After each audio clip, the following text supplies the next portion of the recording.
I want you to look at this. This is a yoga mat. It's made of rubber. It's durable, spongy, and definitely not something you'd want to eat for lunch. Now look at this, a standard American fast food bun. Soft, white, delicious. But here is the thing that sounds like a conspiracy theory, but is actually just cold, hard chemistry. Depending on the brand, these two objects might share the exact same ingredient. It's called Azodicarbonamide. In Europe, if a CEO puts this in bread, they can go to prison for 15 years. In Singapore, it's a $450,000 fine. But in the USA, the FDA says, go ahead, eat up. We are told we live in the safest country in the world. So why are there 7 specific ingredients that are banned across the ocean, but are sitting in your pantry right now? We are going to spend the next 30 minutes unraveling the mess of the American food system. Buckle up. You might lose your appetite. I recently traveled to Europe and something weird happened. I ate pasta, I ate bread, I drank soda, and I didn't feel bloated. I didn't get that heavy food coma crash. First, I thought it was just the vacation vibes, but then I started reading the labels. In the world of food safety, there are 2 main referees. In the blue corner, we have the EFSA, European Food Safety Authority. In the red corner, our very own FDA. They have fundamentally different philosophies. Europe follows the precautionary principle. It basically means if we aren't 100% sure this chemical is safe, we ban it until you prove it is. It's a guilty until proven innocent approach for chemicals. The USA, we operate on a system called GRAS, generally recognized as safe. It's a loophole the size of Texas. It basically means if a chemical was used before 1958, or if the company says it's safe, the FDA gives it a pass. We treat chemicals like they are innocent until we find dead bodies.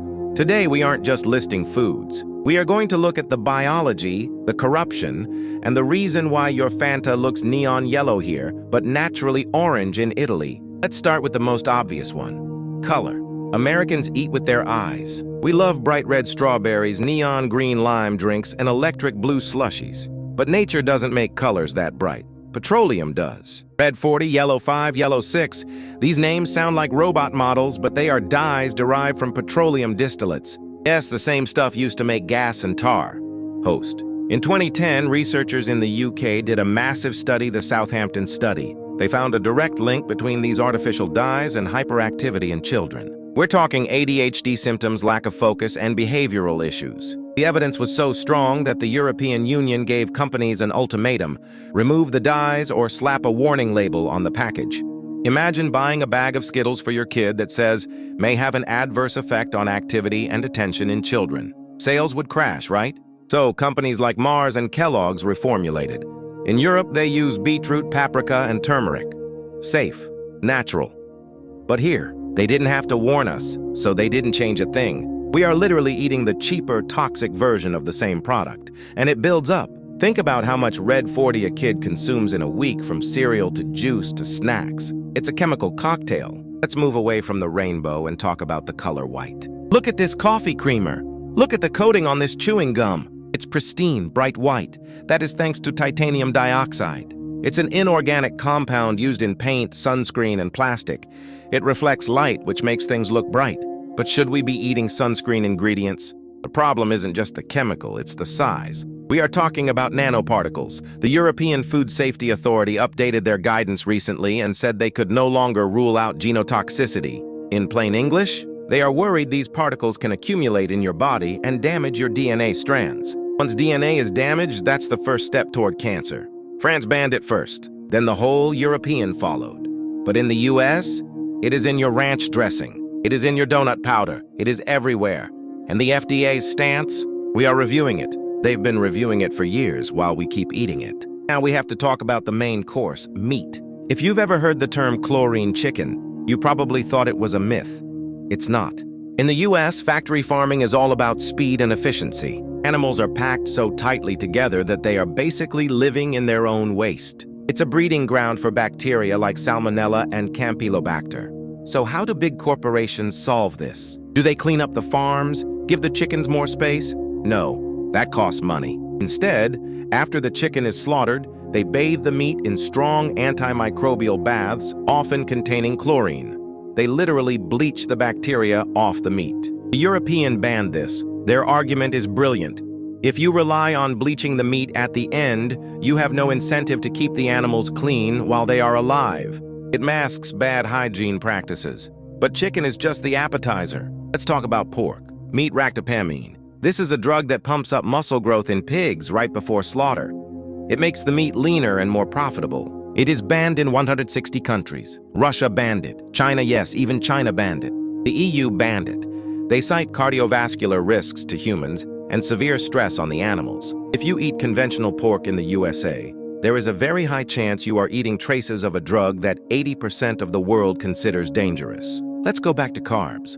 We talked about the yoga mat chemical earlier, but there is another villain in the bakery, potassium bromate. We use it because it ages the flour faster. It makes the dough rise high and hold its shape. It's great for profits. But here is the catch, it's a Category 2B carcinogen. In lab tests on rats, it caused kidney and thyroid tumors. The UK banned it in 1990. Canada banned it in 1994. India banned it in 2016. The USA, still legal. The FDA urges bakers to voluntarily stop using it. Voluntarily. That's like asking a bank robber to voluntarily put the money back. Unless you force them, they won't stop. By now, you are probably angry. You're asking, why? Why doesn't the government protect us? It comes down to a system called the revolving door. People who work as high-ranking officials in the FDA often leave their government jobs and take high-paying executive roles at companies like Monsanto, Kraft, or Coke, and vice versa. If you hope to get $1 million job at a food company next year, are you going to ban their star ingredient this year?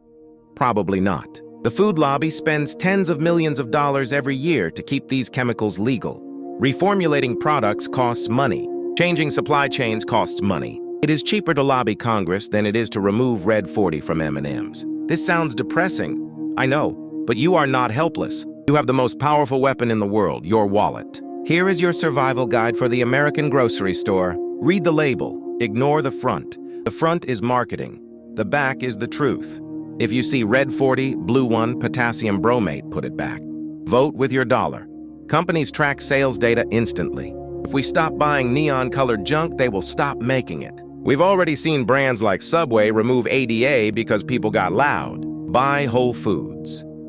An apple doesn't have an ingredient list. A steak from a local butcher doesn't have ractopamine. The closer you get to the farm, the safer you are. We deserve better. It is not asking too much to have bread that isn't made of yoga mats or candy that doesn't mess with our kids' brains.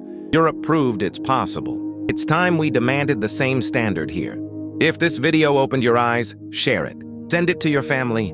The only way we change the system is if we all wake up to what's really on our plates. I'm Ishak. This is Foodscope USA. Stay curious, stay healthy, and read those labels.